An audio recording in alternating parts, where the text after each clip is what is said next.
Manchester United is struggling, of course, in the Premier League, but across town in London, there's another team that's struggling. Chelsea, really struggling to find their feet in this particular season. They have 1 win and 2 draws in the opening 5. That's a dull return. It's very poor, especially, of course, like we've talked about. We can't seem to talk about anymore the amount of money that was spent in the preseason. This is not the kind of return they should be expecting, especially also that they have no European commitments.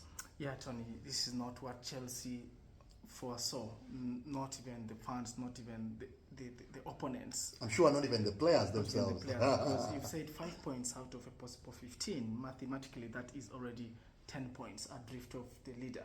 And yet, when you talk about Chelsea, they should be in contention to compete for the trophy or trophies. So I think we've reached a point in the season where the amount of money that you've spent now goes under the basket. It's no longer a discussion that exactly. we must have. Then we start talking about what the players are performing in the pitch. And if you watch Chelsea's last game, it was a stalemate, but they didn't look to be stalemate with Bournemouth, must we mention? Yeah, with Bournemouth. And Bournemouth actually looked likelier even to have won that game.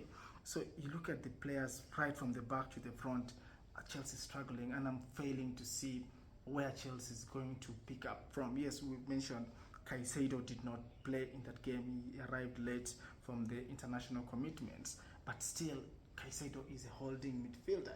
He's a defensive midfielder. So you expect the attack to still go pushing. If you start saying that a team is not winning because of a defensive midfielder, I think we're getting the point wrong. Very difficult circumstances that Mauricio Pochettino finds himself in. Of course, he has to look for some wins. He has to get goals from somewhere. Yeah. And currently, they're not coming from the forward line. That's Modric, Nicolas Jackson, and Raheem Sterling. Yeah. There seems to be a lack of cohesion. Yeah. There seems to be a lack of creativity. Even behind them, Enzo Fernandez hasn't fitted into that role as well as perhaps we might have thought in the creativity role that Mauricio Pochettino seems to be doing. But one thing that perhaps might have impressed me a little bit against Bournemouth is him trying to go back into a shape of a back four. Yeah. And you could see that even when they would fall back into the old shape of the wing backs, it was Mikhailo Modric playing in that left wing back role. So it shows you that perhaps he's now starting to see what perhaps all other fans might have been seeing for Chelsea. Him trying to go back to back four, with all the investment they've done, they really should be pushing much forward and pushing all those players forward. And even when they're playing wing backs, they should be playing more attacking wing backs rather than in the shape of Chilwell. But being at home in this particular fixture, we might expect Chilwell to come back again into that back five.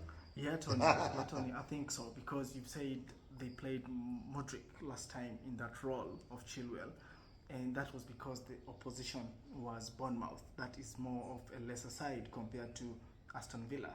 Aston Villa visiting the Stamford Bridge, you would think again Chelsea would be the dominant side and should be able to impose the game against Aston Villa. That's not what it is now. But I know Aston Villa are coming into the bridge with more confidence, and Chelsea, I think, will be prepared to defend Aston Villa. So I would expect also Chilwell to play ahead of Modric.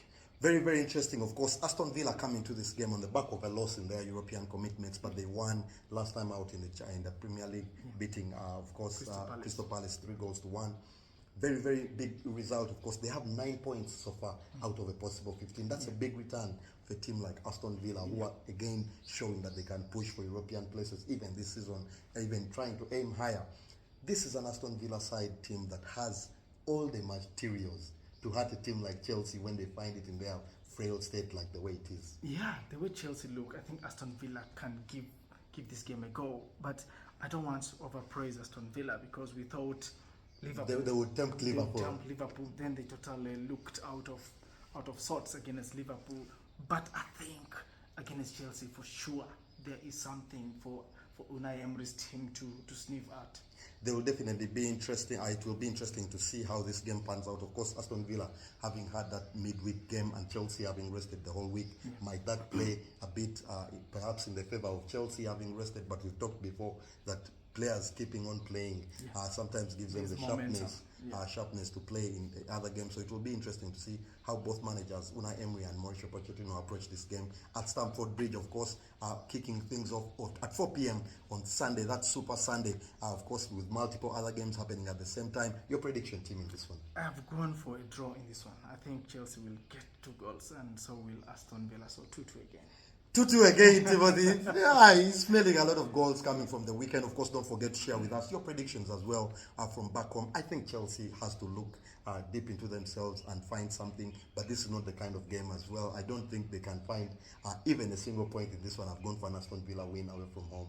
I've gone for 1-0 for Aston Villa. Sure, let's look at that game. Very, very big one, of course. Don't go anywhere. At the same time, we'll be having 2 high-flying fixtures. Goodbye for now.